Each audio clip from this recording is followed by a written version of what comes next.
আজকে যেহেতু বাচ্চাদের বন্ধের দিন, সে কারণে আজকে আমি বিরিয়ানি রান্না করতেছি। গরুর মাংস দিয়ে বিরিয়ানি রান্না করব। আমাদের এখানে যেমন ক্রিসমাস ডে, আজকে বড়দিনের উৎসব হচ্ছে, সবার ঘরে ভালো মন্দ খাওয়া দাওয়া হচ্ছে, তাহলে আমি কেন করব না? সে কারণে আমিও আজকে বিরিয়ানি রান্না করতেছি।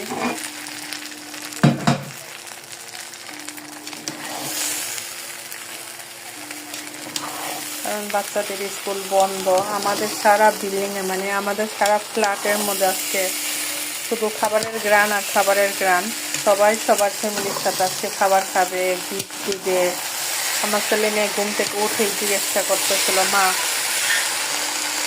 আমার মেয়ে ঘুম থেকে উঠে জিজ্ঞাসা করতেছিল মা ক্রিসমাস ডে মানে কি, ওরা আজকে ফ্যামিলির সাথে খাওয়া দাওয়া করবে, মজা করবে। এটাই আমি বললাম হ্যাঁ, আজকে সবাই সবার মার সাথে ভাই বোনের সাথে খাবে। বছরে খাক আর না খাক, কিন্তু আজকের দিনে সবাই সবার মা ভাই বোনের সাথে খাবার দাবার খাবে। আমরা যেমন ঈদ উদযাপন করি, ওরাও এমন ক্রিসমাস ডে খুব মজা করে। দেখে জানাও তো কেমন হবে আমার বিরিয়ানিটা। আমার তো মনে হচ্ছে মজাই হবে, তারপরও জানি না। কিন্তু আমার বিরিয়ানি আমার ছেলে বলে খুব মজা হয় মা তোমার রান্না, কিন্তু আমার জামাই খাইয়া কোনোদিন প্রশংসা করে না, কয় চলে চলে মানে কোনো রকম হয়েছে, তোমার বিরিয়ানি মজা হয় না, তোমার ভাত মাছ বেশি মজা হয়।